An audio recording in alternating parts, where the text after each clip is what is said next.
Channel welcomes you to Lowe's Motor Speedway. We're tonight at CTC Pole Night for the Coca-Cola 600, or as you know it, Bud Pole qualifying. Well, it's been a busy week here just north of the Queen City.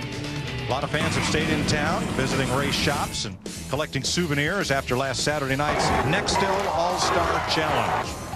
After the high fives, the introductions, and the mosh pit, well, some of the stars' lights got turned out early. Way too early. Kurt Busch igniting a 12-car pileup, then on the next to last lap, Ryan Newman gets loose. Matt Kenseth seals the deal. Robbie Reiser cheers him on. Jack Roush cashes the check. And Mr. Kenseth, our defending Cup champion, is $1 million richer. Ryan Newman went over to congratulate him, said the sprint over to Matt's car was tougher than running the race. However, it's back to point racing this weekend with NASCAR's longest race, the Coke 600.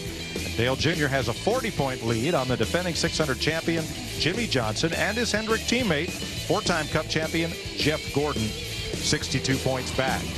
Jr. padded that lead in the last point race on the schedule, the Chevy American Revolution 400 at Richmond, where he drove his Monte Carlo into victory lane.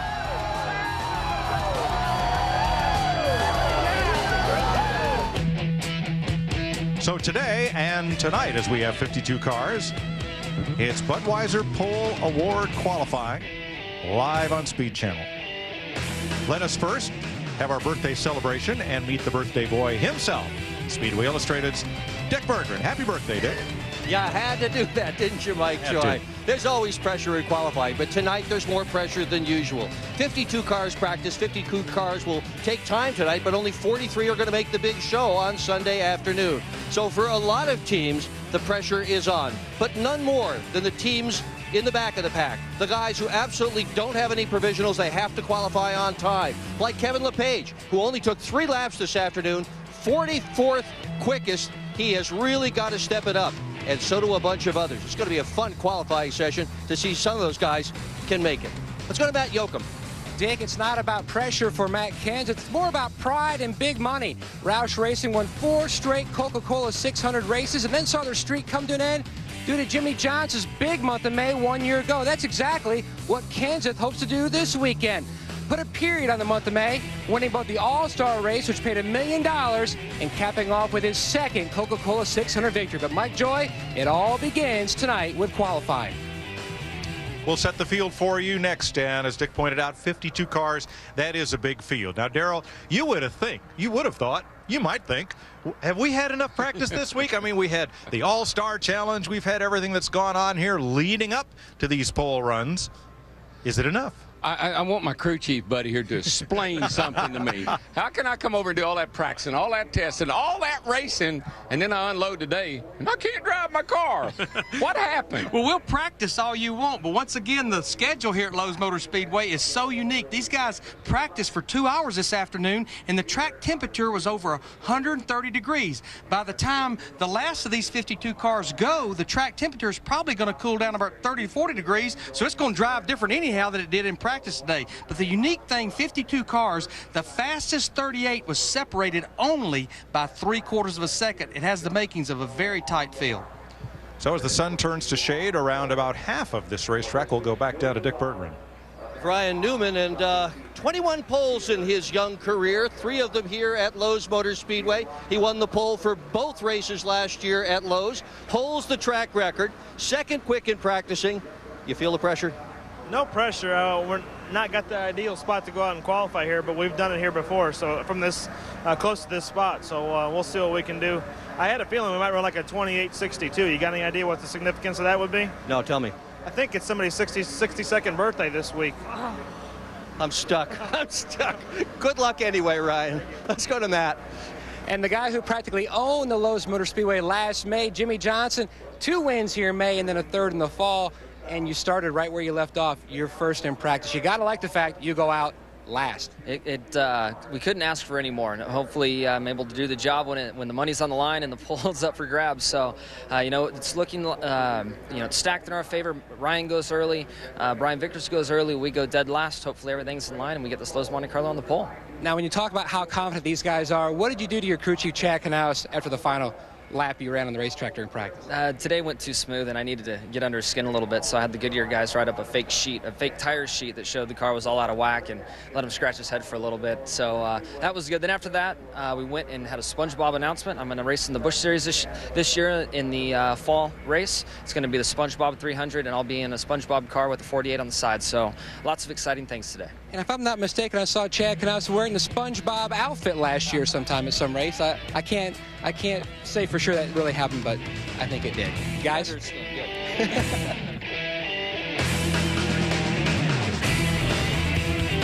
Bob on parade. The Saturday Busch race in October as part of Humpy Wheeler and Lowe's Motor Speedway's family-friendly initiative will be the SpongeBob SquarePants Movie 300. That's Hammond in there. I don't know if you know that or not. No, I didn't know there was a reason he wasn't doing this show.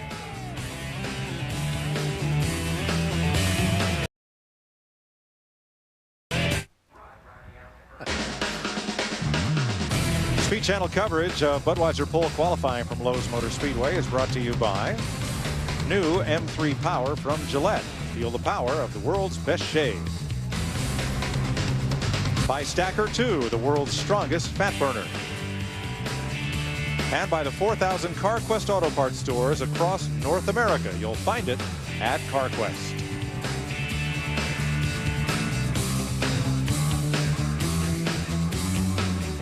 "52 cars, the most since the Brickyard 400 at Indy last year. And here are the 5 drivers with absolutely no provisional points because these are brand new teams or first time out this season teams. A lot of pressure on Kyle Busch because remember Texas had no provisionals, direct qualifying. Probably like to make a race, get going. Let's go back to the birthday boy with one of the perennial favorites here. And that's Rusty Wallace, and you should be a favorite for tonight. I mean, after all, he won the poll for the Nextel All-Star Challenge, got that all out in one sentence. How about tonight? Now, you're starting in, I mean, you're going to go out real early. Weather's going to change, going to get cooler. How important will the weather be, Rusty? That's his teammate. The weather's going to be real important, but hey, before we get going, happy 62nd birthday. Oh. Happy Everybody knows. 62nd birthday. 39th, Rusty, 39. Long time, buddy. But anyway, hey, we got that done, right? Yeah, we did. Anyway, the weather's going to play a big factor. I think that the longer it goes, the faster track's going to be. I'm not looking forward to going out 5th, but I'll tell you what, Dick, right now it's about 40 degrees cooler track surface than when I ran that car last, so it's going to be faster, it's for sure. I just hope it's quick enough. Good luck to you. Thank you. Thanks, Rusty. Gosh, Dick, who's your PR guy? Everybody knows. Jeff Burton is on track in the Roundup Ford. Scored a big win here. Of course, any win in the Coke 600 is a big win. This is 2001. Driving for the same number 99 team, who then emulated Helio Castroneves' fence climb here at the Lowe's Motor Speedway. Jeff was 24th quickest in practice. They wanted to race the same car that they had here in the open the other night. Of course, he was involved in that first lap or first straightaway crash at the beginning of the open. So they brought this car back. This was their Rockingham car. He's won it twice, 99 and 01. Won the 600, that is. His team owner, Jack Roush, has won 4 of the last 5 600s. I don't know how fast he is, but the car looked good. He really took that late entry into turn 3. That's usually a good indication. It's handling good. Now, Ryan Newman will go 4th, Darrell. Jimmy Johnson will go last. The 2 drivers talked about it. Is that a theoretical edge for Jimmy Johnson, or is it a very real advantage? Oh, no, it's huge. You know, as Larry can tell you with his track temperature monitoring that he does, the track should be a good 2/10 quicker by the time he goes out. Well, Jeff Burton's the very first car. His first lap was 29.44. That's 4/10 of a second quicker than he ran in practice, and he actually picks it up just a wee bit on lap 2 to 29.42. That right there is a huge pickup, and it's only going to get better as the night goes on. Now, you bolt tires on those bad boys and tape them up. You're going to pick up a lot of speed into any time that you go out to qualify, but it'll get better as they go along. Weather or not? And there you see right there, turns 1 and 2, 97 degrees. It's because the shade has started shading it behind the grandstands, 112. And as I talked in the top of the show, the track temperature was over 133 degrees a couple hours ago when these guys were practicing. A week ago, almost. I don't know if Matt Kenseth yet had time to spend the $1 million, but he Got Ryan Newman a little squirreled up there, never touched him, but got him just loose enough to get underneath and complete the pass. Wasn't any arrow push there. That was all about sticking the nose up under the guy in front of you and lifting him off the ground without contact. He has swapped paint jobs, swapped DeWalt yellow for Smirnoff Ice black. I guess you'd have to call it triple black. But unlike a lot of teams, he did not swap cars. This is the same car that he won with the other night. I mean, they took it back and repainted the whole car. I wouldn't have changed one iota on that baby. Nope. Because it was getting it the other night. Well, Jimmy Johnson last year, he won won the All-Star race and then came back with a different car, won the 600. But this car seemed to be so good on long runs the other night. Now, one other thing, Larry, may be different. He had the new generation Ford engine package last weekend for the All-Star race. Does he have it here? No, he does not have it here. And I had a long conversation with Robert Yates just this morning. And there's 8 teams in the Ford camp. You've got the 2 Yates teams, the 5 Roush teams, and then you've got the 21 team of the Wood Brothers. And the Wood Brothers are the car that has that new generation of engine here. And maybe we'll talk about that a little bit later when Ricky Rudd goes out to qualify. Matt Yoakum? Still first. You topped your teammate. What do you think about that 2-time Coke 600 winner? Well, that just felt really good. I don't know what else I could have asked for anymore. Maybe driving a little deeper into one, but real happy with that. The car drove well all day. Hope for good things for the Roundup Ford on Sunday. Certainly going out early is going to be a little bit of a detriment, but I'll take that lap. I'm happy with that. Jeff Burton, quickest of 2 so far. Kyle Petty in the Georgia Pacific Dodge, number 45. Yeah, he struggled in practice. He was 40th quickest, and this is the same car they had last week, and they struggled with it last week. Crazy Critters, that is on the hood. Crazy Critters. That would be Jeff Hammond and Chris Myers. Ooh, remind me of that one Saturday night. That's a good one. The way the 43 car has been qualifying, you'd think, Larry, that they would share a little information. The 43's been really good the last couple of races. He's been qualifying good, that's for sure. Really good. Third, 2 races in a row. 12 years ago, Kyle started on the front row here for the May race. 29.86. That's about 4.5 tenths off of Jeff Burton. Yeah, the car just looks kind of nervous and a little tight. Yeah, he won this 600 race back in May of 1987. Driving for the Wood Brothers. In case you're wondering, the all-time pole winner here, David Pearson, 14 times he started on the pole at Charlotte, including 11 in a row.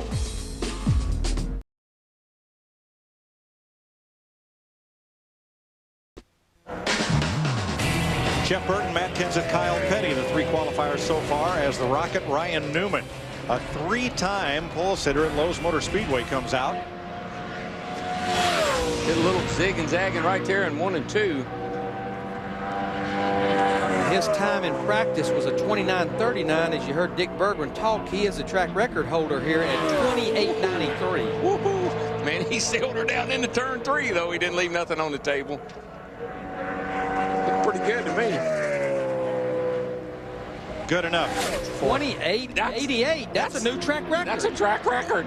Almost 187 miles per hour average. I hate going out early. Golly, it's going to ruin my day. Well, is this 2 or 3 in a row? What were you saying? You want to get hold of the guy that draws the pill for Ryan? You know who Ryan Newman makes life miserable for? All these guys that go early, they can't use it as an excuse now. That's right. That is an amazing lap. I tell you, he got down into turn 3 as good as anything I've seen since I've been coming here. 28.90. He almost set a new track record. In fact, that's a track record too on his second lap. Oh, good. Wow. Well, now I wonder what Jimmy Johnson's doing. He said he had kind of stacked in his favor. He'll be having a meeting with SpongeBob. It's kind of stacked in his face right now. Newman with 2 top 5 finishes here, including the runner-up finish last October. Has always started in the top 5 here. Matt? A short debrief with your teammate, Jeff Burton. Now, Matt Kenseth, what'd you tell him about your run? My car was just too loose off the corner, so we were really good in practice today. That's a really disappointing run for us. I thought we were going to have a lot better car than that, and we didn't really change anything. We actually tightened the car up a little bit, and I thought the track actually would have been tight and worried about being too tight, but I was just way too loose up off the corners. I couldn't hold the gas down like I needed to, so I'm encouraged about where we're going to be able to run in the race. Hopefully we got a real good car. Same car as last week, just painted in the Smirnoff Ice colors this week. So excited about the 600, but I wish we had a better spot to start. He's hoping this car has another win left in it this week here at Lowe's. Dick? Breaking news, a big story down here on pit road. Kevin Harvick is all suited up and ready to qualify, but a substitute driver has shown up. He's lighter than you. Is he faster than you? Who is this guy? Well, this is Ford Martin. This is Gil Martin's son. And I think this might be the way the age is going. If NASCAR didn't set limits, he'd probably be replacing me. So it's pretty cool. We got him a new suit for his go-kart. And he can tell you pretty much as anybody knows about the sport. But what do you think? Is this guy going to be fast tonight? What? Is he going to be fast tonight? Is Kevin going to be quick? Yes, he is. All right, is he going to win the pole? I hope. Oh, well, he hopes so, too. What do you think? we got to tell you happy birthday. I understand you're 60, Dick's 62 Who years old. did this to me? We want to say happy birthday to you. Just remember, if you're going to get me a gift, it's not the thought that counts, Kevin. It's how expensive it is. What? It's not the thought. It's how expensive the gift is that you're going to buy me. I don't know about that. I don't like that theory. Well, I do, and it's my birthday, so I get to choose. Tell him his wife likes it too. And yeah, Delana likes it as well. She authorized this. It's okay. Mike, you better take it. Rusty Wallace, 29.24. That is second quickest for the Miller Dodge. Yeah, the good news is he's second quickest. The bad news is he's 4/10 slower than his teammate Ryan Newman. Well, Matt, did Ryan surprise himself? He surprised a lot of people with that run. He surprised his dad, car chief Chad Norris. So the big question, did you surprise yourself with that big pickup from practice? Yes and no. I mean, I think the track's in pretty good shape. You know, the car's definitely in good shape. So we'll see how it turns out. I mean, I know it's a good effort, and to beat the track record is pretty awesome. But just see what the Auto Dodge does for the rest of the night in comparison to the competition, and then on Sunday night. Now, you always set the benchmark for qualifying, but what do you think the chances are of this holding up? I don't know. I mean, I know the car's pretty fast, the track's pretty fast, different tire and everything. So we'll have to see. I mean, we'll know at the end of the night. There's a long way to wait for Jimmy Johnson. Long way for Brendan Gaughan to go here. First lap coming around. This his best effort this season, 5th, and that came at California. He has 3 top 10 starts this year. 3rd, 29.38. You know, we've only had 6 cars qualify, but all 3 Penske cars are the top 3 right now. Started 9th and finished 2nd in his first truck race here in 2003. Been seeing that a lot, Larry, where the Dodges just seem to really have the edge qualifying. Especially, it seems like these size racetracks. And since there are more of these size racetracks than anything else, I believe this lap may be a little better. Looks a little better. 29.02. Good second lap. place. Man, he jumped it right up there. Picked Good up job. 3.5 tenths on that second lap. Brendan likes a 1.5 mile track. Loves Texas. So the Kodak Dodge is second to Ryan Newman's Alltel Dodge. Ian Budweiser pole qualifying.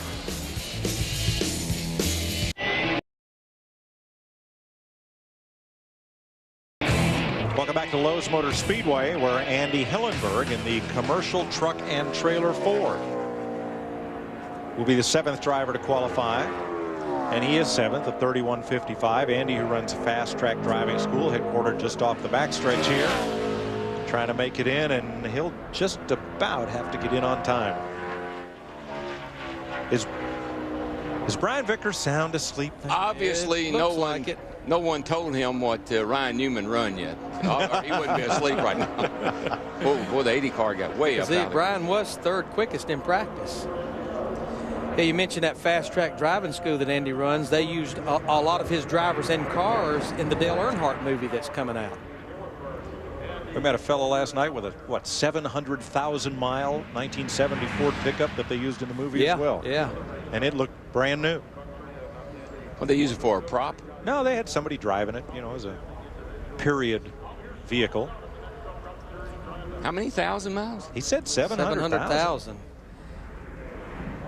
But that's like, you know, that's like the farmer's 150-year-old axe. It's only had 7 different heads and 6 different handles. Yeah, well, but it's 150 years old. It's right in there with about how many miles Bergeron's got on him.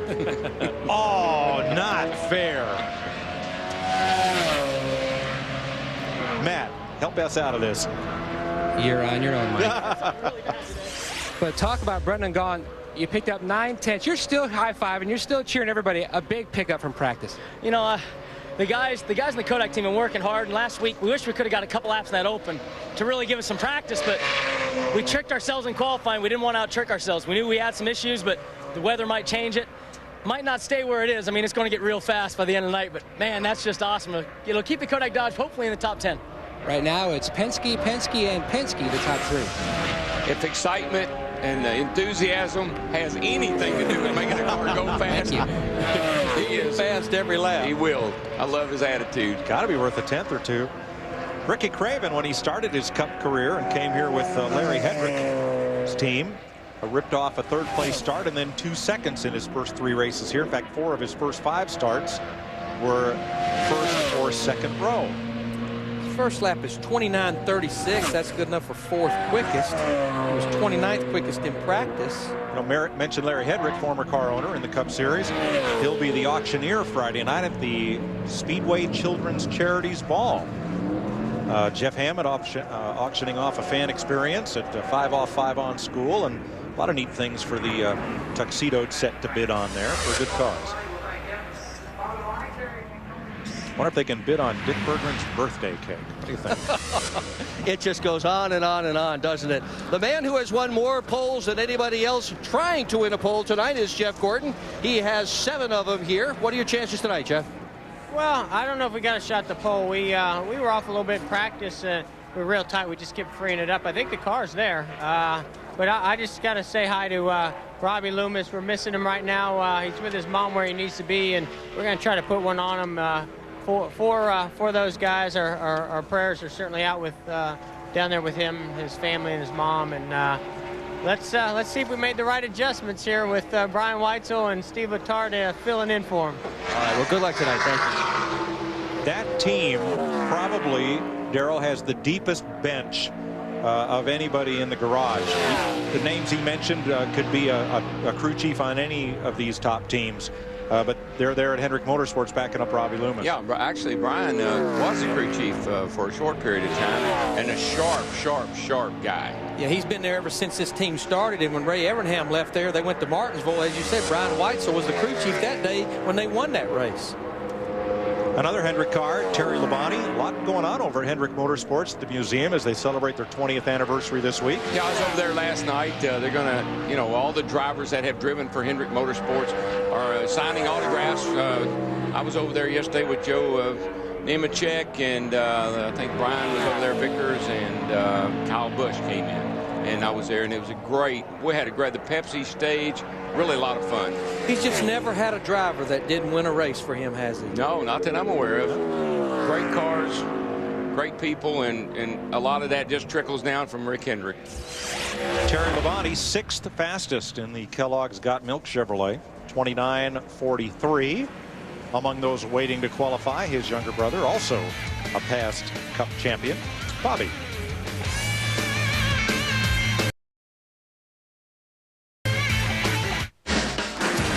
Welcome to the raciest weekend of the year. A lot of open wheel racing elsewhere. Here in Charlotte, the ARCA REMAX Series is next, right here on Speed. And NASCAR Busch Series qualifying tomorrow.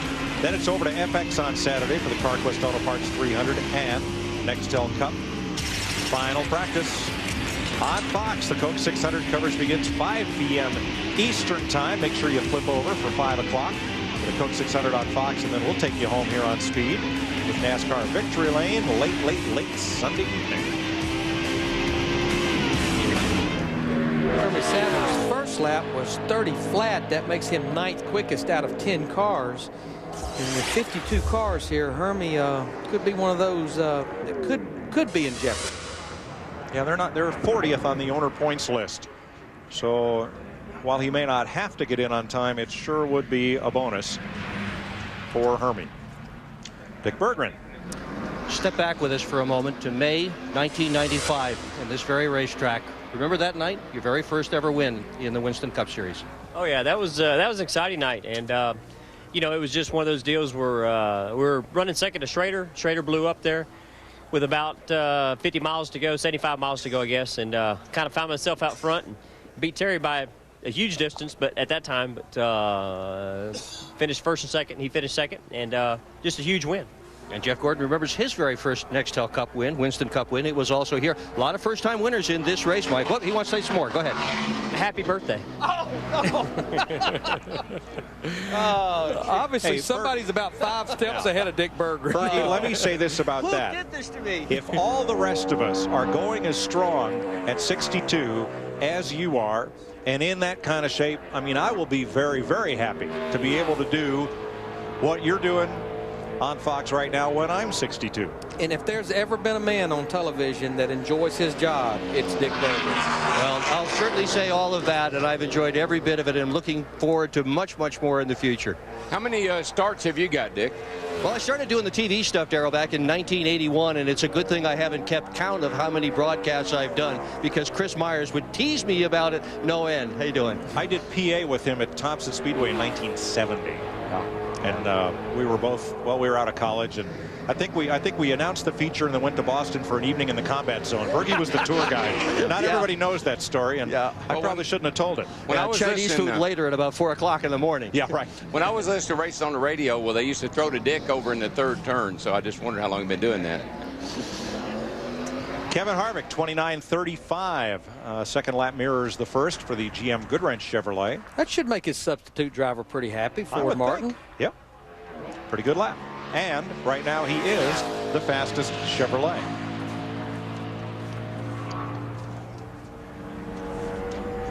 Glad my birthday's in the off season. It's a guy that was pretty fast in practice. Joe Nemechek, he was 5th quickest. This group was glad to get out of here on All-Star Weekend. Yeah. They tore up 2 race cars, one in practice before qualifying. They were involved in that wreck as well in the All-Star race. Look at the hood on that car, on that Army Chevrolet. It's the cover of Time magazine when they honored the American soldier as Man of the Year. And this paint scheme is a tribute to all of our armed forces, especially our Army soldiers. It's a good-looking car. Really is sharp. It's going to look good under the lights Sunday night. Oh, yeah, that car got those day-glow colors on the side of it. Third. Wow, 29.19, and whoa, hang on to her, Joe. Nemechek's the quickest Chevrolet. You know, he drove her down in there a little bit harder that time, Larry, and she bottomed out with him, and he couldn't hang on to it. But still, that's a great first lap. No, it's a good thing that's the cover of Time and not the cover of Sports Illustrated. You know about that jinx about being on the cover of Sports Illustrated? That car would have been in the wall. They did enough of that last week. Joe Nemechek is third behind Ryan Newman and Brendan Gaughan.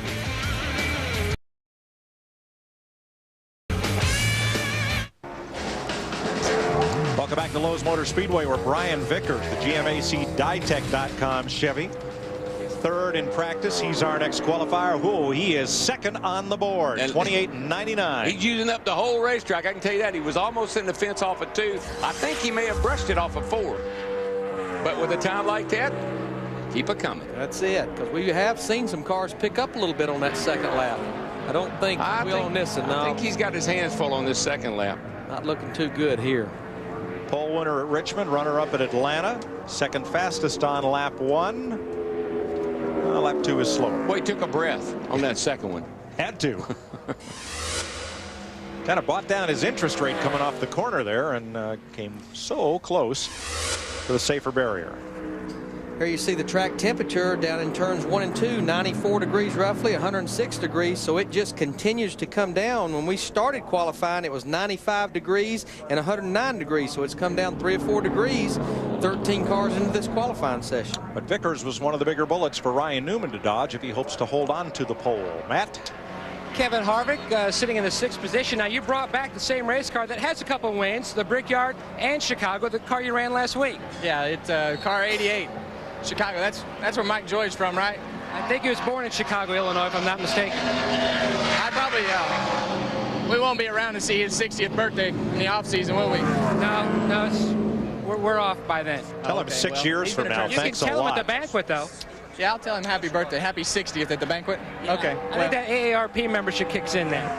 But anyway, the Goodwrench car, Goodwrench Chevrolet, was a little bit too tight, and second lap was better through 1 and 2, and just pushed the nose down here. But all in all, it wasn't too bad, and see what happens.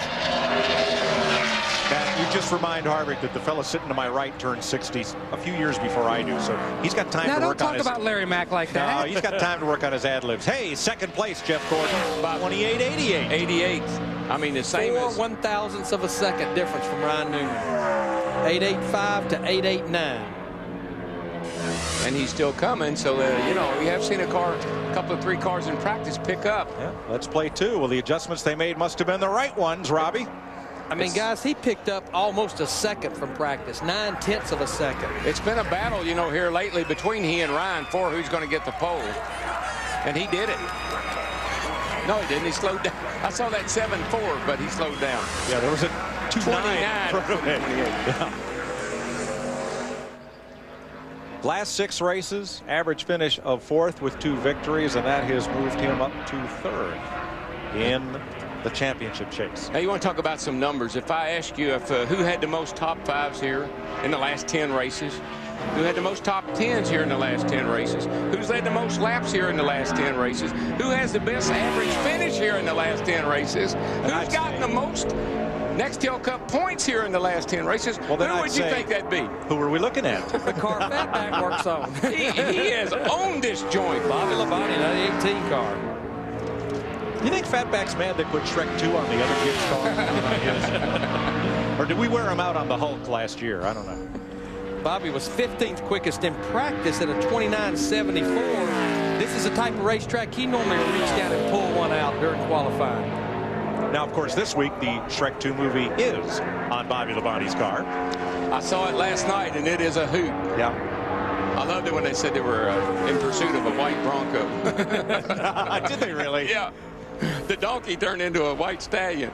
5th quickest for Bobby, 29.09. Wait a minute. You don't think they put Shrek on Bobby's car and Eddie Murphy's character on Tony's car, do you? No, no, Mike. I can't believe you'd say that. I'm not going there. We'll leave our dog out of that fight. I said on the car, not in the car. Gosh. You just keep digging. You're going to need another shovel.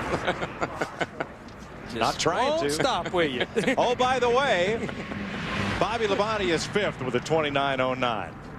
And we defer to Matt.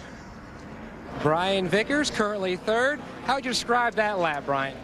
It was good. We got through 1 and 2 really good. The GMC Chevy car was it was awesome down on 1 and 2. We just got tight. Center off of turn 3 and 4. We were fighting that in practice, just sliding the nose off the corner, and it got us in qualifying too. We thought we had it fixed, but that's all right. It's still a good, solid qualifying effort for us. It'll be a good starting spot for the 600. And a couple Hendrick cars sitting 2nd and 3rd. 1 Dodge, 2 Chevys, a Dodge, 2 Chevys, a Dodge, 2 Chevys, and a Ford. Jeff Burton is 10th. He's the fastest Ford right now. Kyle Busch in the CarQuest Chevy of Rick Hendrick. This is the go or go home program. He is 1 of 5 who must time into the field, no provision. And he has got to be just sitting on a hot stove right now. Yeah, he was not that quick in practice, guys, at a 30.09, 39th quickest. He looks loose. See him just kind of feeding the wheel back a little bit. He's not really got a lot of wheel strength in it. 10th, not bad. He's beat 6 cars, and to be in the fastest 38, you must beat 14 cars. So he's almost halfway there with that lap. That's quite a pickup. I'd bring it in now. I think I would not take a chance because they've had bad luck qualifying. A few sparks fly there. Car looks better, though, I got to tell you. And he's one of several drivers going to do the double duty here at Lowe's, which equates out to 900 miles, 600 Sunday night, and then the 300-mile Busch race on Saturday. Boy, he didn't miss much on that second lap, within 100th of a second of the first. Matt? A big lap by Ryan Newman, but a very strong lap by Jeff Gordon. How pleased are you with that effort, Jeff? That was for Robbie. I am so pleased. I mean, what a great pickup we made. From earlier today, and track temperature going down makes a huge difference. It's just amazing how aggressive, how hard you can push here, and I don't think I could have gotten through 1 and 2 any better. I got to 3 and 4, and I knew I was just a little bit tight, and I got in the gas, but I was just scrubbing speed all the way off there, and I knew it was a heck of a lap. I didn't know it was that kind of lap, so I'm tickled to death. We're going to have us a great starting position no matter what happens the rest of the day. I know the track can get faster later and probably get knocked down there a little bit, possibly by my teammate Jimmy Johnson, but it's awesome to see those Hendrick cars up there, and couldn't be more proud of that lap. Now, I'm sure you're going to debrief with Robbie later tonight, but you have to be pleased with the depth that this 24 team has. Yeah, you know, it's the depth of the 24 DuPont team. It's the depth of Hendrick Motorsports. I mean, everybody just, you know, jumped in. They knew Robbie wasn't going to be here, and, you know, we just all came together and made a pact. And you know, it really is it's a tribute to Robbie and how he leads his team and what kind of people are underneath him and the resources that we have at Hendrick Motorsports. This is their 20th anniversary for Hendrick Motorsports, and, you know, they wouldn't be this successful in this business for that many years if they didn't have the right ingredients, and I think we showed that today by the great effort. And that's what we've been building on all year long, is that type of effort. So we're going to try to keep it going.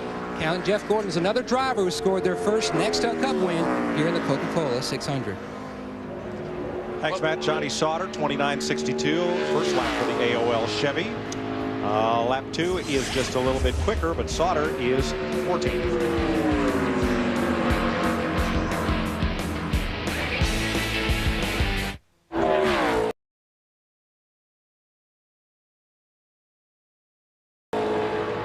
Welcome back to Lowe's Motor Speedway. Dave Blaney has picked up Whelan, the caution light and safety light people on the Bill Davis Dodge for the Coca-Cola 600. Blaney's best start here is 8th in the Jasper car 1 year ago. Good lap, Mike. Good run. Really good lap. This guy just continues to impress us with the runs he's had in this car for Bill Davis. Well, you know, he sat on the pole for the open race the other night, but this is a different car. They did a 2-day test out here. He really liked this car. In the last run, the last night of the test, they wrecked this car. They repaired it, couldn't get it finished in time enough for the open, but brought it back for the Coca-Cola 600. That's a good lap. Bill Davis has been running a number of races with Blaney. They're trying to attract a full-time sponsor, haven't yet. A lot of action in the garage and in Tree, including one independent driver who lost his sponsor and backer and part of the team. They went to form their own team without him. We'll have that story a little later. As Ryan Newman, Jeff Gordon, Brian Vickers, then Brendan Gaughan, Bobby Labonte, and Dave Blaney. Let's go back downstairs. Well, certainly one of the biggest stories of last week was the accident that Kurt Busch and Greg Biffle had together. Have you guys had an opportunity to talk this week? And if so, what was said? Happy birthday, Dick. How old are you today? Just a little bit older than you, Kurt, but not much. 3 times my age, maybe. Yeah. Yeah, we talked about it this week on Tuesday. Just wanted to get things straightened out with him. Him and I have been a teammate for a long time, since our Truck Series days, and the two of us figured it out pretty quick, and I apologized to him, and 100% my fault. So we've got to move on from that, and we've got 600 miles this week instead of a 90-lap sprint last week. Takes a big man to admit he made a mistake. Congratulations on that. Good luck tonight. Yeah, we'll see what we get. I'm going to hold it on the floor and see what we got. That's what I did last week anyway. Maybe we'll get a good time this time. You're always on the floor with the car. Now, that's a lot of maturity. A year ago, I don't think we'd have heard that. And that's all you can do when you make a mistake is say, hey, I screwed up. I made a mistake. I'm sorry. Hopefully I learned from it. You know what, guys? I thought he showed a lot of maturity in his interview situation the other night. You know, he didn't go straight to our Steve Burns. He wanted to go up in the trailer and change clothes and think about it and then come out and do the interview. I think in racing, like in most walks of life, people will forgive a mistake. They won't forgive trying to bluff your way out of it. Well, in our sport, because we're exposed so much, so many times during a weekend or during our career, you grow up right before the people's eyes. When you're a young guy coming in, you kind of grow up right before their faces, and sometimes they realize it, sometimes they don't. And Ward Burton ends up 9th quickest. He mainly worked on race runs today because he will not be here Saturday. His daughter Sarah graduates from high school with high marks and high honors. He said, I'm going to be with my daughter on Saturday. Welcome back to Lowe's Motor Speedway. Now about 3/4 shaded by the setting sun. Ryan Newman, Jeff Gordon, so far our quickest. 22 cars have run while we were away. Carl Long in the number 46 RacingMetal.com Dodge 17. Jeff Fultz working out of the Jasper shop took his Ford out for a run of 30.11. He is 21st. Morgan Shepherd, sponsor gone on that car. We'll have the rest of that story as far as where it all went a little later on. But Morgan is once again a sponsorless independent. and he times in a 30.10, 20th of 22. Michael Waltrip in the Napa Chevrolet coming off 4th in the All-Star race. Didn't have to repaint his car. No, thing looked a little loose, so golly, looked like he was slideways. He wasn't real happy with his car in practice. He was 23rd quickest, but this is going to be a good qualifying run for Michael. 7th quickest, 29.17. Hey, I tell you one thing, he can qualify a car now. I've seen him get more out of cars when he didn't like them than anybody. But Darrell, that's probably the best non-restrictor plate race that Michael's had in a long time in this 15 car the other night in that All-Star race. Pretty impressive, and this lap looks better, Larry. I mean, he looks like he's coming faster. Second lap mirrors the first within 2 100ths for Michael Waltrip, who is 7th. Let's go to Matt. Well, guys, there's a little bit of debate. Now, some people say, Bobby Labonte, this is not Fatback. This is who? I'm not going to say now on TV, idiot. Robbie Reiser. No, I've had people tell me that. Now, what I want to talk to you about is down here on the bumper. What happened? That was a bird. That was a bird. I don't know what happened. I don't know when that happened. Y'all probably got it on tape. But maybe that's what made my car cut so good now in the middle of 1 and 2, or it made me go on the apron. I was trying to miss it or something. But anyway, we caught us a bird. Somebody caught one last weekend, so I guess we got one. But, you know, hey, we got Shrek 2 on our car this weekend. We saw the movie. My kids drug us to the movies this past weekend. It's an awesome movie. And we had a pretty good lap, a lot better than we ran in practice. So, you know, it'll probably end up, you know, it'll be a better lap than we ran in practice. It'll be all right. And I just want to thank all these guys for doing that, Interstate Batteries and all our sponsors. And, you know, got a bird, got a big ogre on the hood. And hopefully he gets another W Sunday night. Yeah, who got one last week? Schrader? Schrader got it, yeah. Remember the swan? That wasn't a swan. It was foul play. That's what it was. Foul That's play. right. Kurt Busch. Best qualifying of the season, 4th at Las Vegas. He'll make his 126th career start Sunday night. Didn't think he'd been around that long. That first lap was good news for his brother Kyle because he did not beat Kyle. Kurt ends up 14th quickest, just a little bit behind Kyle Busch, his brother. Car looks really tight. He's just having to really run it up the track. He's struggled here. He's never finished or started in the top 10 at Lowe's Motor Speedway, and he is 14th. And he is in free fall in the Nextel Cup points. After leading the points at Texas, he now finds himself 252 out after 3 tough races in a row. Dick Bergman? Well, Junior was just talking to Humpy Wheeler, and I'm wondering, was he giving you advice about how to qualify the car, or are you giving him advice about how to run the racetrack?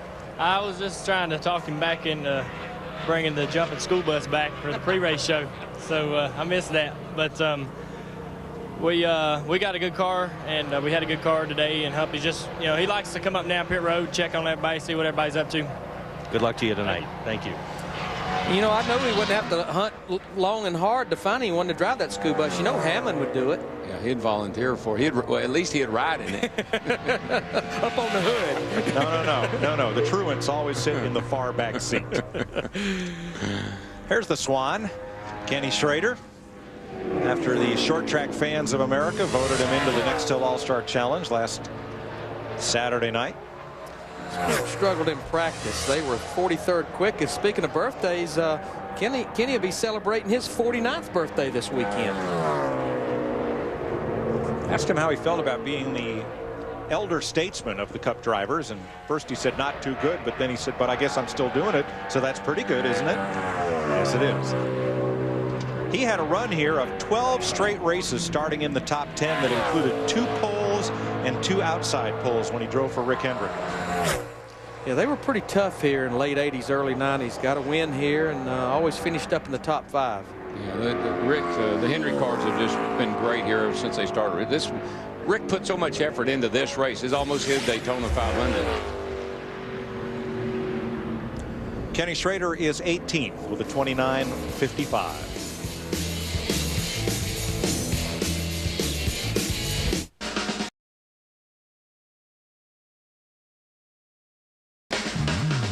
NASCAR Budweiser pole qualifying from Lowe's Motor Speedway is brought to you by Budweiser. It's time for a fresh one. Grab a Budweiser. The race is on.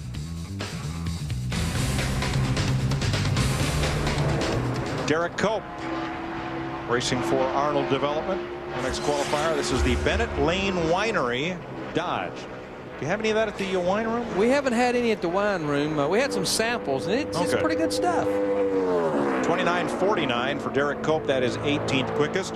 Robbie Gordon, Mr. Memorial Day double dip in the singular wireless Chevy. Let's go to the pits. With smoke, Tony Stewart, who last weekend was in Indianapolis trying out at IndyCar. What do you say? You ready to climb into one of those things next year and bring the Borg Warner Trophy back here at a helicopter? Boy, it sure gave me the fever again.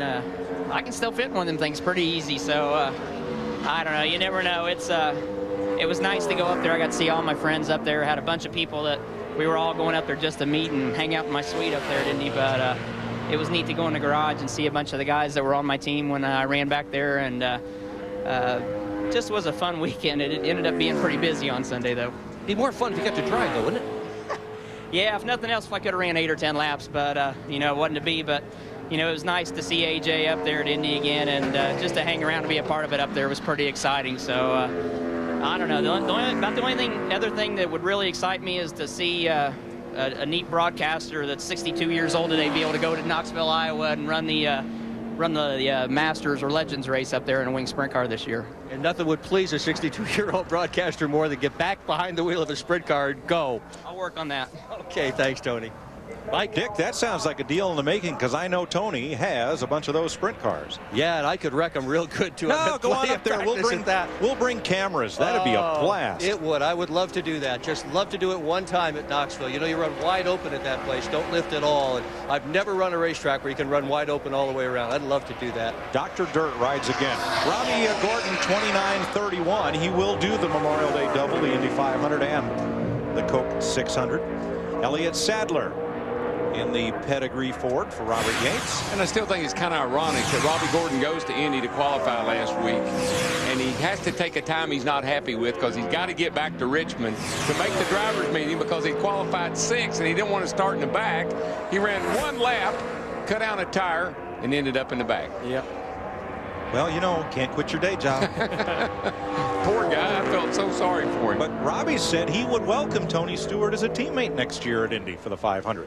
Now, Stewart, if you didn't watch the coverage on ABC, he was in AJ's car. It had Tony Stewart lettered on the side. Brian Barnard said they filled out all the forms, and they ran into a little contractual dispute between one of AJ's sponsor suppliers and one of Joe Gibbs, and he wasn't able to run the car, which is a shame. I think everybody would have loved to seen him have the chance, and it was just too late of a last-minute deal. Couldn't get put together, but wait till next year. I still think that race is a huge distraction to Tony. I think it has been every year. If you look at how he's run first half of the year. If he'd win the Indy 500, he'd be your best buddy too. Hey guys, I'll tell you what, Elliott Sadler's going to welcome this qualifying run. He is 3rd quickest at a 28.93. He was one and done. I think that lap felt good. He knew it was good. Plus he was running hot as well.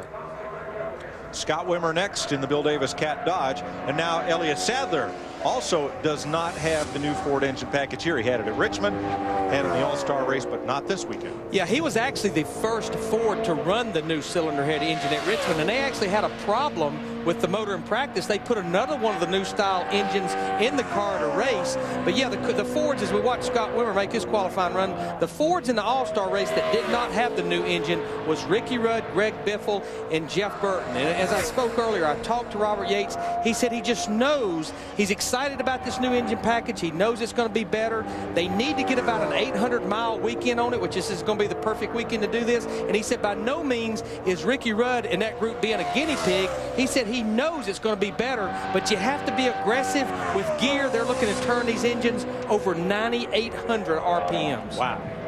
Scott Wimmer, 29.38 on his first lap. That's pretty sporty. He is 16th fastest, and the top of the board now has a Dodge, a Chevy, and a Ford. But to show you, just follow up a little bit, Larry, on how complicated these engines have become, you don't just bolt another set of heads on the old block. I mean, it takes a lot of work, pistons and other things to get the performance they're looking for. Whole new package. Brian Newman, Jeff Gordon, Elliott Sadler are quickest.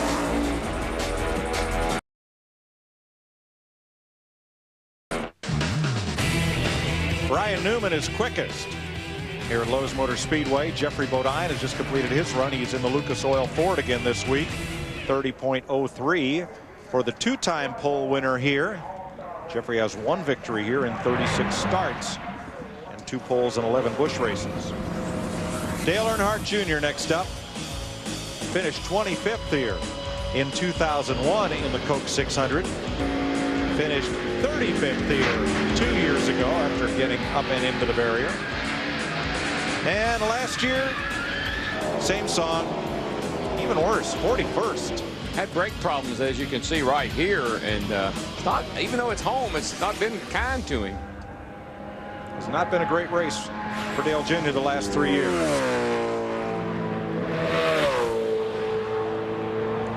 He was 12th quickest in practice. Looks like a pretty decent run here for him for this 8 car. Now, he did win his first of 6 career poles here. 7th at a 29.14. This racetrack ought to be getting right, Larry. The sun has now gone down, and this baby ought to be cooling down. Tell you what, this group this year they've been on their mark on qualifying day. 11 races, 9 top 10 starts. He's working with her right there, though. He's got up out of the groove with him. A best of 2nd this year, no butt pole yet. Shut her down. Yeah, I would have shut her down way back there, but. Well, let's meet the driver of the fastest Ford in town. Here's Matt. Currently 3rd, Elliott Sadler. Now, you told me to hurry up because you were worried someone was going to knock you out of 3rd. You're not shaking as bad as you were drinking your Coke, but how on the edge were you, Elliott? Pretty much on the edge. I can't believe how much the track has changed, but it had a lot of grip in it. Pedigree Ford Taurus was fast. We made a bunch of adjustments after practice, and Todd and the guys went the right way, and I'm pretty happy with that. And the guys always check me when I come in. Charlotte, you got to get after it at this racetrack. It's a lot of bumps here. And if you're shaking pretty good when you come in, they kind of know that I've gotten the most out of my race car. So this is a good night. Now, on a scale of 1 to 10, how was your shake?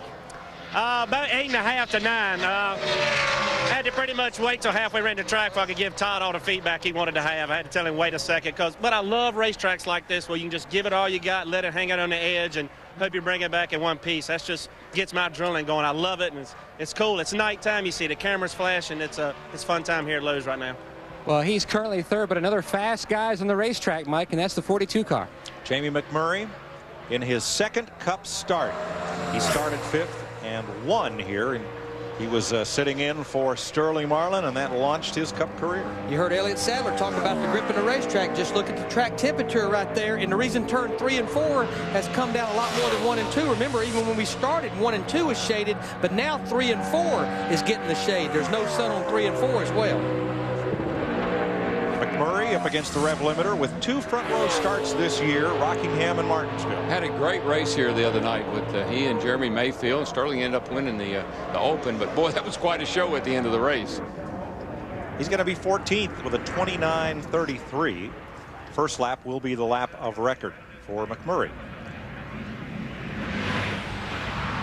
What a day that was here at Lowe's Motor Speedway, when this young driver, who we saw that he had potential in the Busch Series, and then he moved to Cup, and all of a sudden, wow, where'd he come from?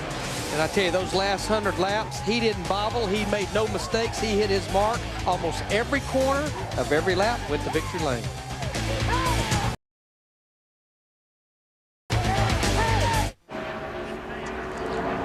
Tony Stewart will be the 33rd qualifier. I guess that's apt, since they start 33 cars at Indy, that Tony would qualify 33rd. He didn't get a chance to qualify up at Indy, up there with A.J. Foyt. But look at this run, and look at the Fox tracker right up there. Pretty good lap. He has 1 pole position start here, but the field was set on points that time. Qualifying rained out. Really good over here last week. Had one of the best cars here in that last 20 laps. And Darrell, we all thought he had the winning strategy, stopping for tires, that he would be the go guy when it went back to green. He did have a good race car. That car was right on the bottom all night long. Now, he's going to be competing in the Busch race on Saturday, and his car owner will be Kevin Harvick. Tony Stewart, 29.01, 5th quickest and the 3rd of the Chevrolets. No DNFs in 04. That's the way you win a championship, and Smoke is 5th in the standings. Quite an improvement compared to 1 year ago. Dick? Jeremy Mayfield turned 35 today, Mike, and look what his crew gave him. A walker that's all set up like a race car. I'm going to turn this thing around a little bit. We got a couple of rear view mirrors here. We got a compass in case he gets lost, a thermometer, and I think this is a watch. What else did you get for your birthday today? Well, so far that's about it, but you ever heard that song George Jones sings, I don't need no rocking chair? You know what I mean? That's you? Right. I remember when I was racing and Daryl used to say that. You know what I mean? Now I'm saying that's pretty bad. I want to know how fast a 35-year-old man can go at Lowe's Motor Speedway tonight in a red car numbered 19. Well, we're going to find out because they've been on me all day about that. So we're going to find out real quick here how fast they can go and see if I'm too old or not. Okay, good luck tonight. Go get him, Jeremy. It's pretty bad when a 35-year-old guy is considered old these days. I'm telling you. What's happened to our sport? Man. Well, here is the rest of the story. This is Todd Bodine, a brand new team, the number 37. Carter's Royal Disposal. Last time we saw them at the racetrack, they were on Morgan Shepherd's car, but a lot can happen in a week. Yeah, they were with Morgan Shepherd, and John Carter this past Monday morning decided he wanted to break away from Morgan Shepherd, start his own race team. He went to Ganassi's Monday morning, bought a car from them, bought an Ernie Elliott motor, hired Teddy Brown as a crew chief. He was over at Morgan Shepherd, hired Todd Bodine, and right now, I don't know if it's with Todd Bodine, they plan on running the rest of the races, the full schedule.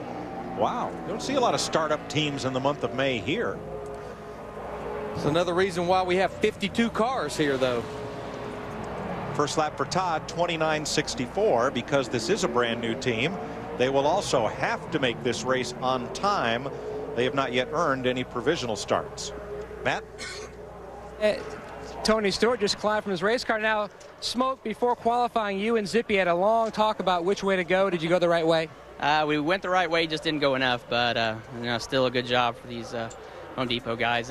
I always sit in the trailer, and that's always so frustrating because I'm like, how do these guys go out there and pick up 9/10 in qualifying? How do they know they can go that fast when they haven't gone that fast all day? So it amazes me. I mean, we picked up a half a second right there. So, a lot of it obviously is knowing that the track's going to cool off and get more grip, and as the night keeps going on, it's just going to keep getting grippier. But it always amazes me to see how fast these guys can go. Guys like Ryan Newman, when it's, he was first car out and still hot outside, and or first 3 cars out and go that fast. So just amazes me.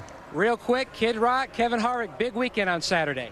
Yeah, real excited. I got to be back here tomorrow with Kevin Harvick's Busch Grand National car and running with Kid Rock on board. So we got the American Badass with us this weekend. So it's on the car, it's on the uniform, and if it's on both of those, I guess I can say them without getting in trouble. So I think that's one big group effort. Yeah, it's definitely a big group effort. So having Kid Rock, he's a good friend of mine and Junior's, and to have him on the car with the Kevin Harvick, it's going to be a fun weekend for us. Thanks, Tony. Another hot youngster, Casey Kane, who has 3 poles this year, but 14th on the first lap, 29.27 in the Ray Evernham Dodge. Second lap backs it up. Tell you what, I believe this will be a kid that we need to watch Sunday night, though. This has been his type of racetrack. He finished 7th in the All-Star Challenge race after being involved in that wreck, and he said even though it was his first Nextel Cup start here, he learned a lot in that 90-lap race. And he has 2 top 10 finishes in the Busch Series here. Okay, the show that you've all been waiting for. I know we've all been waiting for it. We just can't wait till it debuts.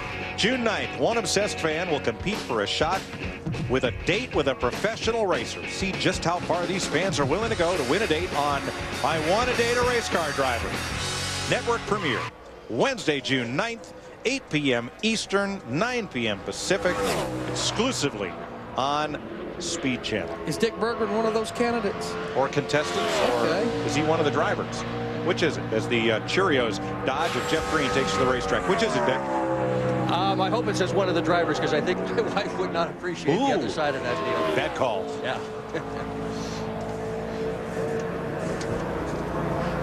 Looks like another good run by the old 43 car here. He was pretty quick in practice, 9th quickest. As you mentioned earlier, Daryl, he's qualified 3rd for the last 2 events and 7th quickest for Jeff Green in that 43 car.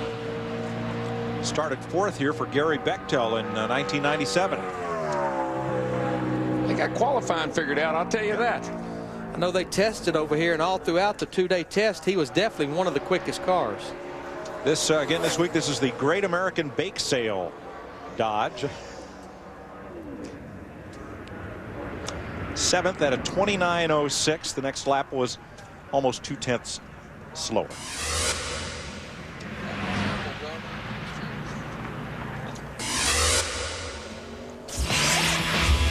We'll be back, and you'll see more of this from Lowe's Motor Speedway right after this word.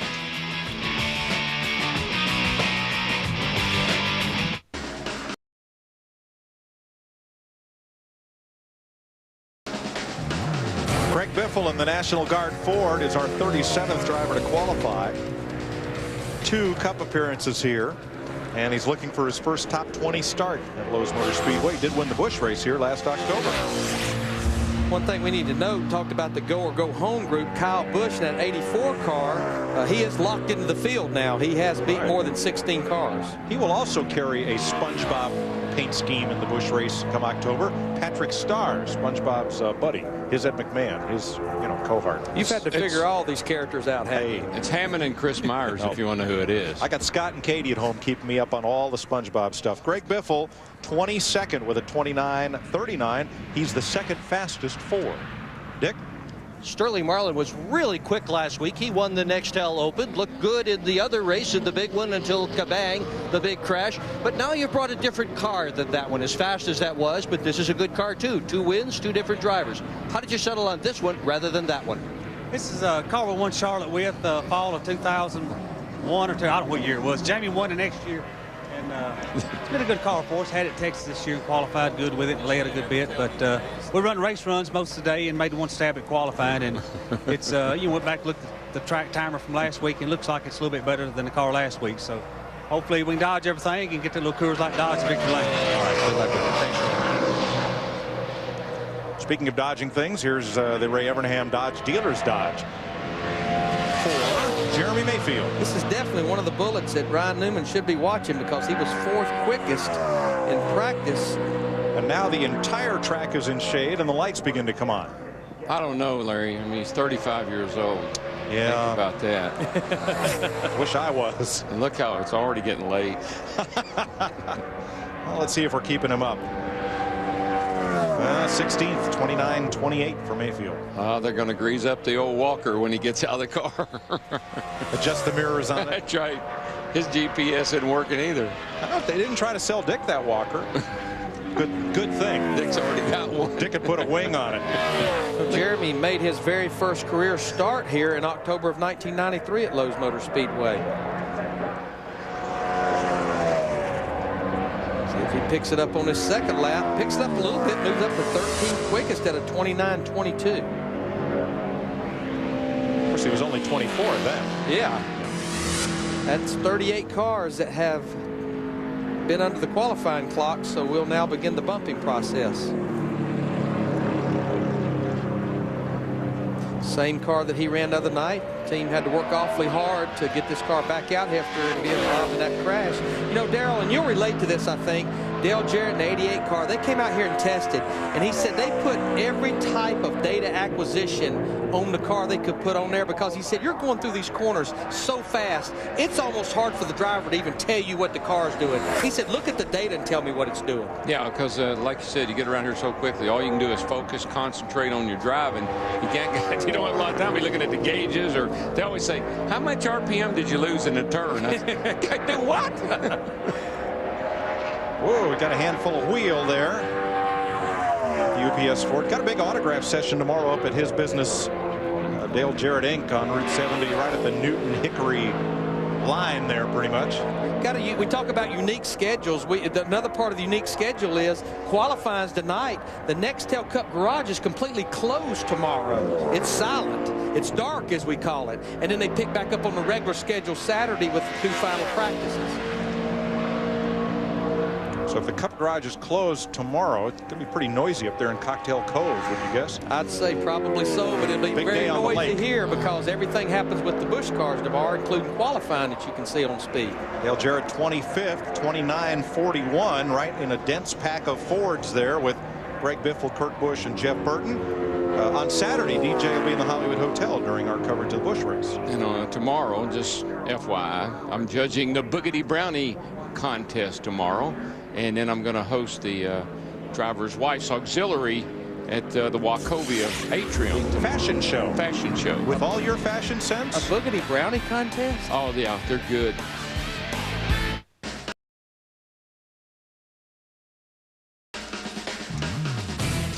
Welcome back to Lowe's Motor Speedway. Ricky Rudd, which, as we've documented, the Wood Brothers Air Force Ford, is the one Ford with the new generation Ford engine package this weekend. We'll see how he fares. Yeah, again, just finishing up the story with my conversation with Robert Yates, he said they worked very hard to try to get 3 of those new packages together for the 3 cars that did not have them in the All-Star race the other night, Ricky Rudd, Greg Biffle, and Jeff Burton. But he said, Larry, our guys have been working around the clock. As you talked, Daryl, it's a whole package. And he said all we could get to was just one, and it ended up in the Wood Brothers car. Ricky had a pole here driving his own Ford in 1995 in the fall race. This will be his 56th race at Lowe's Motor Speedway. Of course, he was involved in that first lap crash in the Open on Saturday night, and they had to bring a brand new car back out here untested. Saw the racetrack for the first time when practice opened earlier today. And I think they're going through some new car blues. They were really having problems in practice with the tires bottoming out in the front fenders. They were having to really beat on the front fenders. 29.51 for Rudd. He is 30th fastest. And Dick Berggren is with a past 600 winner. A couple of weeks ago at Richmond, you and I were talking about Richmond, and I asked you how good your car was, and you said you had a great car for Richmond, but you had a really good car for here. Why is this car so good? I don't know. My guys have done some really great work on it, and I'm just proud of this Viagra team. They've been steady improving my race cars, and it's really starting to show on the racetrack. Mark Martin's last win was in the Coca-Cola 600. How about Sunday? He looked awfully racy the other night in that All-Star race. Here you win the car win. I said, what are your chances of winning this thing on Sunday? Your last win was there. Oh, you know, this car is as good as the car we won with in 2002. But, you know, things need to go our way. And we need to make sure that we do all the right adjustments. Those ladder adjustments right at the end of the race are the ones that make the difference. And we hit it right in 2002. We'll try to do it again this year. There'll be a lot of blue shirts in that grandstand cheering for you on Sunday. Good luck. How about this? Kevin LePage from Shelburne, Vermont, who had to time his way into the field. He's in the negotiationsseminar.com Chevrolet. That's a mouthful. He has negotiated himself up to 19th. I mean, he beat a lot of good race cars. I mean, he beat Kevin Harvick and a lot of good race cars that's behind him. Larry, he practiced 44th at a 30.21. He qualifies at a 29.33. Where does that come from? But Kevin LePage has always qualified good at this racetrack, no matter what car he's been in. Been doing some serious negotiating, is what he's been doing. I'd say. Here are the 5 drivers who must get in on time. LePage and Kyle Busch are safely in the field. Jeff Fultz has already been bumped out of the top 38, so we know he will be one of the 9 cars going home. Oh, that's pretty. That's sunset.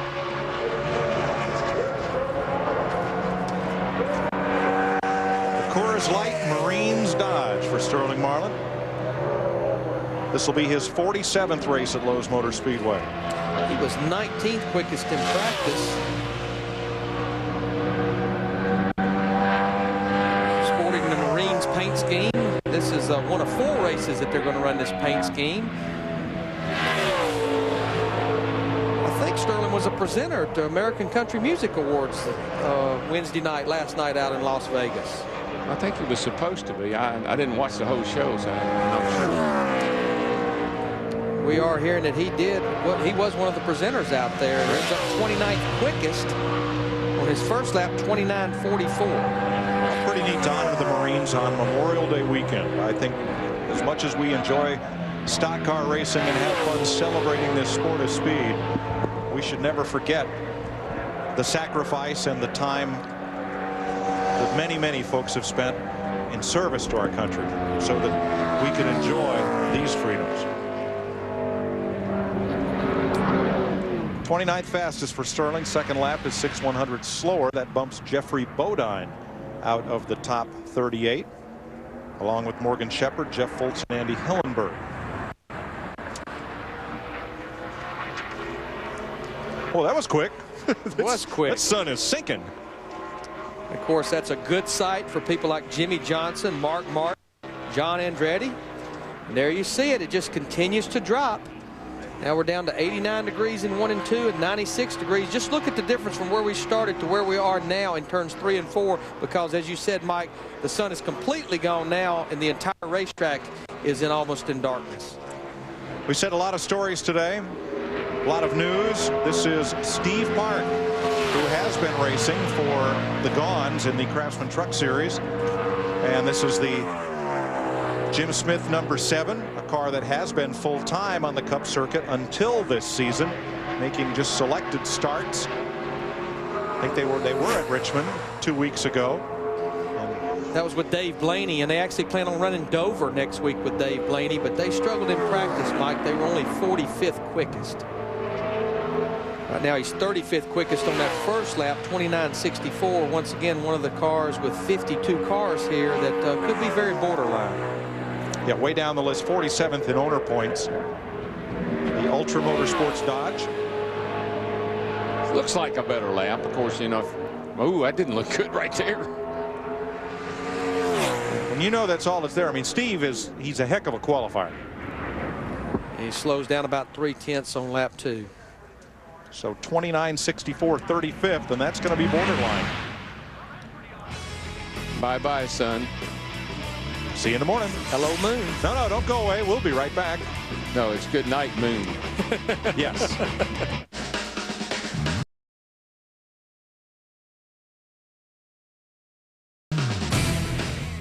Welcome back to Lowe's Motor Speedway, where Philadelphia native Kirk Shelmerdine is our next qualifier. And of course, the other night in the Open, Kirk cut a right front tire down, hit the wall hard in that car. He had planned on bringing that car back. Now, although this car looks like Greg Biffle's car, this was one of Kirk's older cars that had a 2002 body on it, which would have made him have to race a shorter rear spoiler.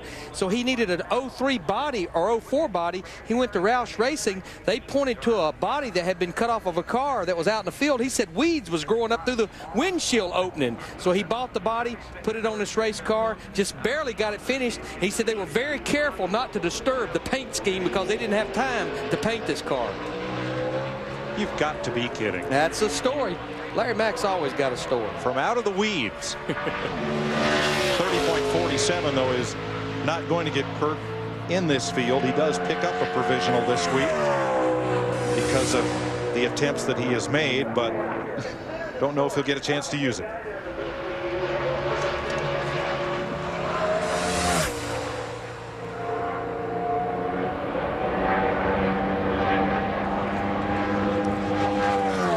Mears. We're in sync. That's a good thing. All right, in the target Dodge. Your turn. Yeah, he qualified, of course, on the outside pole in the Nextel Open on Saturday night. And at the start of the race, had the transmission tear up. And, of course, about a third of the field was involved in that wreck. And ironically, 1 year ago in the Coca-Cola 600, he had transmission problems in the race. Ended up finishing 35th. Used to driving those Indy cars with a sequential shifter, maybe. He's having trouble with that. Pretty good qualifying run, though. 13th quickest, 29.21. Oh, what bad boy? Sequential? Sequential, yeah. It's an Indy car thing I picked up the other day watching TV. Or a motorcycle thing. Oh, yeah, you do it on a motorcycle, too. I just thought that was on a motorcycle because the thing just went, oh, golly, he's loose. Sorry about that. My motorcycle never did that. Casey Mears is 13th with a 29.21 second lap. Mirrors the first. A boogity brownie contest. Oh, stop. Oh, yeah. Actually, it's boogity, boogity, boogity brownie.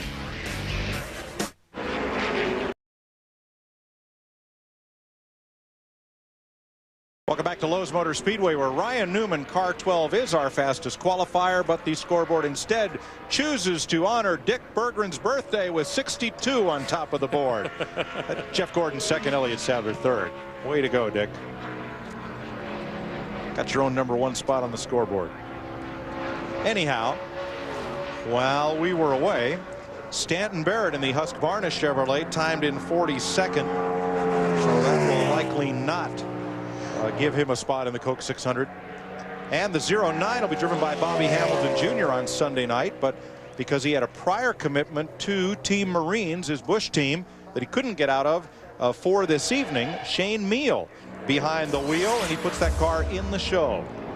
That car 09 car bottomed out hard there in 1 and 2. Shane Meal, though, good qualifier. He qualified Michael's Busch car in Nazareth last week, qualified 3rd. Yeah, he did a great job for Michael. Scott Riggs, 24th, 29.38. The Valvoline Chevy. Okay, now they're saying Bobby Hamilton Jr. made it back. He was in the car. We'll wait and see who climbs out of it, because once again, we've gotten a little confused somewhere. No, but let me tell you, I was listening to the scanner, and from down in the garage up to the tower, they must have called 10 times wanting to know who was in the 09 car. Shane Meal did practice the car most of the practice. Now, if Bobby Hamilton Jr. did indeed qualify that car, then he'll be able to start it in the qualifying position. And you know, Bobby Hamilton Jr. is a really good qualifier, Larry. Yes, he is. And oh, by the way, just to prove that some people do actually watch this show, Dale Jarrett called. He said, thanks for the plug for his open house, but they've moved it. So don't drive to Hickory, folks. Dale Jarrett Ford, which is way out Route 74 between Charlotte and Monroe in a little town called Indian Trail. You can't miss it. Can't miss it. Just take 74 east out of town, and there it is. Well, that's where the open house is on Friday. We have not moved the Boogity Brownie contest. No, so that's good. That's safe. Thanks, Dale. Thanks for the correction. Scott Riggs did qualify 24th. That will bump Todd Bodine out of the field, and it will knock him to the house, put Steve Park in the 7 car on the bubble. Now, Carl Long has been bumped as well. ARCA coming up next, live from Lowe's Motor Speedway, so keep it on speed. A lot of new young talent in that race tonight. A lot of kids to watch. And good race cars, too. I mean, a really classy field of good race cars. Jimmy Spencer, who last Saturday night said it was the shortest race he'd ever been in when he became part of a wreck that was not of his making, right past the green flag. Jimmy was 35th quickest in practice. He actually sat on a Bud pole here in October 2001. That was his last Bud pole that he sat on. Good run, though, for Jimmy in this 4 car, 22nd quickest. Nice job there, Pard. You know, we talked about it in the top of the show. Right now, Tony Stewart is 5th at a 29.01. Johnny Sauter in the 30 car is on the bubble at a 29.62. 0.6 of a second. Qualifying just keeps getting tighter and tighter. So Steve Park is bumped, and that will bump Park out of the show. He does not have enough owner points with that number 7 to make the provisional list. Jimmy Spencer, 22nd. It's still Dodge, Chevy, Ford at the top of the list. Newman, Gordon, and Sadler, but Jimmy Johnson, who was fastest in practice among those yet to qualify. John Andretti is back behind the wheel of a DEI Chevrolet. Good to see Snap-on Tools backing him this weekend in the 600. That is a candy apple red right there, boys. These guys put a lot of effort into the race. They tested out here for 2 days. They went to Kentucky, did a lot of testing. You remember Dale Earnhardt Jr. back in Vegas talked about testing. These guys went to Kentucky and did some testing. And, you know, so much has been made of Robbie Gordon, Tony Stewart's doing the double duty. This is the man that did it the very first time back in 1994, I think it was. Ran Indy, had a top 10 finish, came here to the Coca-Cola 600, had a pretty good run going, and lost an engine. He was the first man to do it, though. That's the Dale Earnhardt Legacy program on the hood of that Chevrolet, and John Andretti is in 23rd with a 29.35. Yeah, I think he'd have probably been a little quicker if that thing had bottomed out. It bottomed out pretty hard down in turn 1, wiggled a little with him. And Darrell, that's one of the components of more grip in the racetrack. You get off turn 4 so much better. You're carrying so much more speed into the next corner. You travel the car more. It bottoms out when it didn't bottom in practice. Yeah, well, maybe crew chief, you should have raised it up a little bit or something. I'm going to drive it hard. They always say, I love it when people say, oh, you drove in too hard. What? Make me a note. I'll do that in October. Second lap, pretty close on the first for Andretti. That bumps Johnny Sauter. Mark Martin and Jimmy Johnson coming up.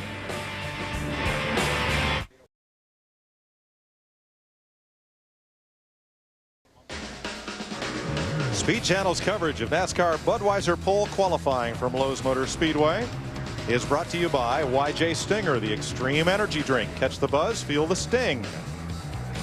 and by the 4,000 CarQuest Auto Parts stores across America. You'll find it at CarQuest. My point being about driving it in too hard, these guys say, well, I run 1 and 2 wide open. So how much harder can you drive it in? Yeah, how fast is there past wide open?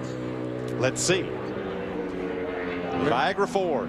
Remember, he was 8th quickest in practice at a 29.58. The thing that concerned Mark, when I talked to him after practice, he ran the same speed at the beginning of practice as he did at the end when the track was a little bit cooler. Let's see what Mark does here. 17th quickest, 29.27. Really didn't pick up that much from practice, 3/10. No, Larry, but he's the second fastest of the Fords. Whoa.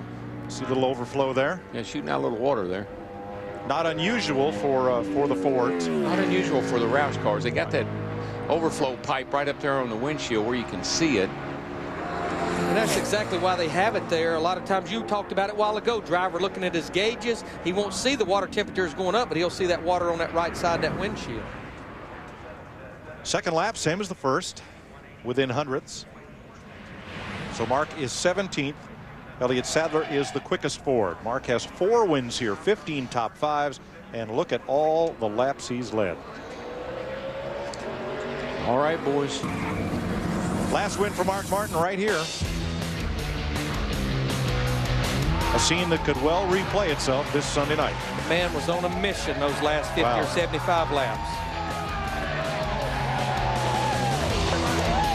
Our last qualifier, Jimmy Johnson. Now, once again, look at this track temperature right here, which the big one is here in 3 and 4, because when we started qualifying, when Ryan Newman went out, turns 3 and 4 was in direct sunlight. So let's see if this Lowe's car can pull it off. 6 top 10 qualifying efforts in 2004. And in the last 4 races, a 2nd and 2/4. Can't get through there any better. Nope. Let's see if he can take it into way up high here. Late entry down the hill. Catch that white line. Wide open right there. This is a good lap, boys. It is a good lap. Ran a 29.30 in practice. All he has to do is pick up 4.5 tenths. A lot of cars has done that. Let's see what he does. Ryan, hold your breath. Did it. He did it. 28.86. Bring it in. Stop now. There isn't anybody that can beat you. Come on in. Game over. One Jimmy and done. Johnson has his 7th career Budweiser pole and his first of the year. He's in the Bud Shootout of 05. And I think this is definitely one of those nights, not to take anything away from the 48 car. He had a great car today, but this is where track temperature definitely made a difference. But just think of the pressure, Larry. I mean, he sat there the whole set. 52 cars. 52 cars. Got a fast car. Knows he's got a chance. Got to get it done. And he did. Darrell, you don't mind sitting there when you know you're sitting on the fastest set of wheels in town. Well, he said that it might play right into his hands, and it did.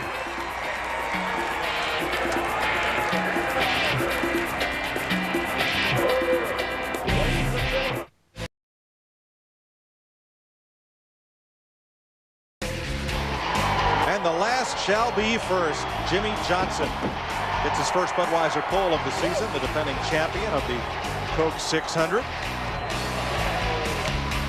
And Ryan Newman, the 3rd driver to qualify, got his 3rd straight front row start at this speedway. So you either had to go first or had to go last.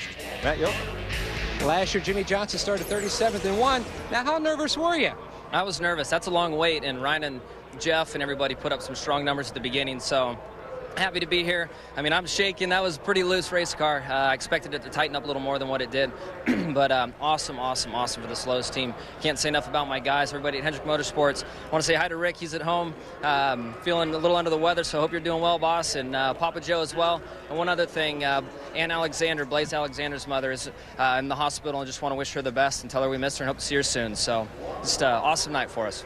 Especially when you look back to last year and the great month of May you had, this has to be a great way to start the weekend. Yeah, this is a great way. I mean, we felt like we had a shot to win the All-Star event, and unfortunately it was taken out. And it's nice to come back and step it up and qualify and get a pole. We'll be in that Bud Shootout, and that's what I wanted to be in too. He went from 37th last year. He has the best starting spot of any on the pole for the 600 on Sunday night. Mike? Well, it'll be a hot time in Charlotte tonight, right where Dick Berggren's sitting. That's 4 candles down and 58 to go.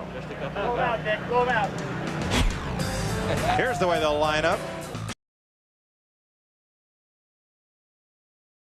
Stanton Barrett, Carl Long, Steve Park, Andy Hillenberg, Kurt Shelmerdine are the going homers. Well, that was fun. We knew Newman would be fast. We didn't know he'd be that fast. We knew Jimmy Johnson would be fast. He knew he'd be that fast. If that 48 car was mine, I'd cover it up till Saturday, get me a couple of laps, get me a plug check, go to the house. But I tell you, Mike, you talked about it. For Jimmy Johnson and Chad Knaus in that group to have to wait 52 cars to see if they could jump up there to the pole. They knew they had a fast race car, like Darrell said, and they mission accomplished.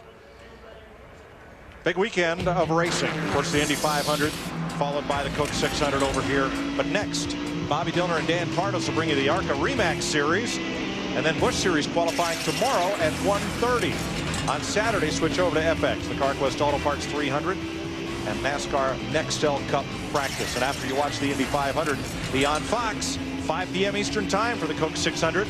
And right back here on Speed to wrap things up with NASCAR Victory Lane. The biggest weekend of auto racing throughout America. Oh, and by the way, Monday they race up at Lime Rock in Connecticut. Right turn, left turn, all that good stuff. You going to be in that? Not this year.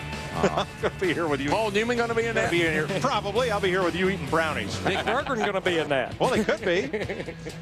As the sun sets slowly in the west.